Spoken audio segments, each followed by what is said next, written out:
लेकिन क्या कह रहे हैं वेस्ले क्लार्क? वेस्ले क्लार्क बहुत बड़े ऑफिसर्स में शुमार होते हैं अमेरिका के, और वो जो कहते हैं वो कई जगहों पर तो गॉस्पेल ट्रुथ माना जाता है। उन्होंने क्या कहा है रशिया यूक्रेन वॉर को लेकर, अब वो बताने के लिए आपको वापस स्टूडियो में लिए चलता हूं। लेकिन एक सवाल जब उनसे पूछा गया कि वेस्टर्न कंट्रीज को क्या इस समय रूस की उन धमकियों को गंभीरता से लेना चाहिए जहां वो न्यूक्लियर वेपन इस्तेमाल किए जाने की बात कर रहे हैं, इसके जवाब में वेस्ले क्लार्क ने कहा है कि 60 सालों से रूस ये बात कर रहा है और इस प्रोपेगेंडा को हवा देने वाले कई लोग वेस्ट में भी बैठे हुए हैं। उन स्टेट्समैन को, नेताओं को इस बात से परहेज करना चाहिए कि वो इन बातों को टो करें, पैडल करें। एक्चुअली रूस ऐसा नहीं करेगा, और करेगा भी तो टैक्टिकल न्यूक्लियर वेपन्स का अगर इस्तेमाल हुआ, एक आध न्यूक्लियर आर्टिलरी अगर उसने डाल भी दिया, तो हम कन्वेंशनली फिर जाएंगे नेटो की तरह यूक्रेन के भीतर और रूस को खदेड़ देंगे और चीजें वहीं रुक जाएंगी। क्या उन पर उम्र का असर हो रहा है क्योंकि वो 77 साल के हो गए हैं, या वो जो कह रहे हैं वो आज भी गॉस्पेल ट्रुथ है?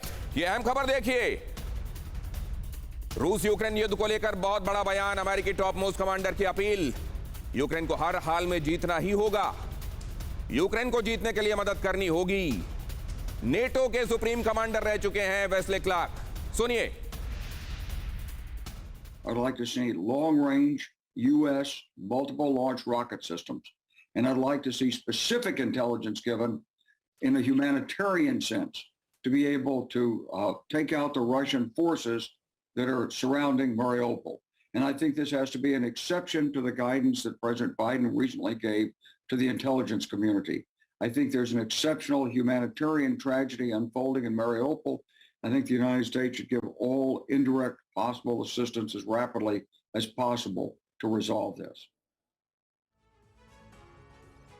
जितना जल्दी हो सके यूक्रेन को और मदद दी जानी चाहिए, युद्ध लंबा नहीं खींचना चाहिए और मदद होनी चाहिए यूक्रेन की। क्या ये अमेरिका पर भी टिप्पणी है कि जितनी मदद करनी चाहिए थी अमेरिका ने नहीं की, वैसी भूमिका नहीं निभाई? रॉबिन सर, डेफिनेटली है, पर उसका एक और ये डिस्कशंस आ रही हैं इंटेलिजेंस सर्कल्स पे कि जितनी मदद वेपन्स की हो सकती है कर दी, परंतु इन्हें लग रहा है कि अब सोल्जर्स अगर हम डाल दें, अंदाजन करीब 40,000 सोल्जर्स का एस्टीमेट है, तो रशिया को खदेड़ के ये वॉर में डिफीट कर दिया जाएगा।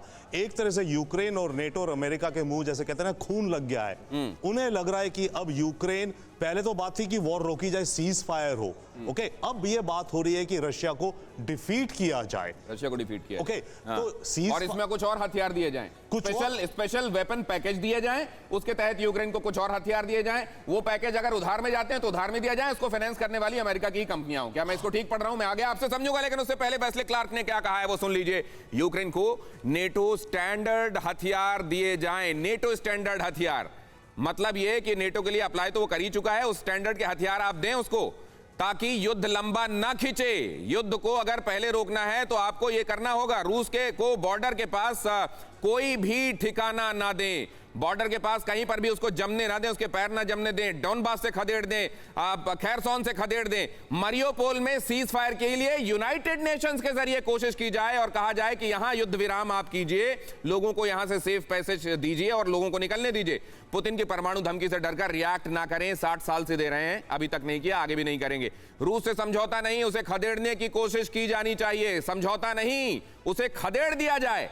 क्या ये बातें, ये ओवर ऑप्टिमिज्म है या ये बातें प्रैक्टिकल हैं वेस्ले जो कह रहे हैं? सर यशमोर सर, देखो एट द मोमेंट मुझे लगता नहीं कि फिजिकली जो रशियन फोर्सेस अंदर आ रखे हैं, स्पेशली डॉनबास एरिया में, आप फिजिकली उनको अगर खदेड़ने की कोशिश करोगे, मतलब अगर एट्रिशन वॉरफेयर की बात करोगे तो बहुत ज़्यादा कैजुअलिटीज़ होंगी और इतना आसान नहीं होने वाला है। यूक्रेन के लिए या पूरा नेटो भी लगा दे, बट कहीं ना कहीं मुझे लगता है कोई फेस सेविंग ही कोई फार्मूला देखना पड़ेगा जहां ये लगे कि हाँ रशिया भी नहीं हारा है और यूक्रेन भी सही सलामत। कोई ऐसा एस्केप रूट दिखाई देता है क्या? मुझे तो लगता है कि दोनों ही तरफ से चीजों को और भड़काने की कोशिशें हो रही हैं। अड़ी सोमवार से शुक्रवार शाम 6 बजे सिर्फ TV9 भारतवर्ष पर।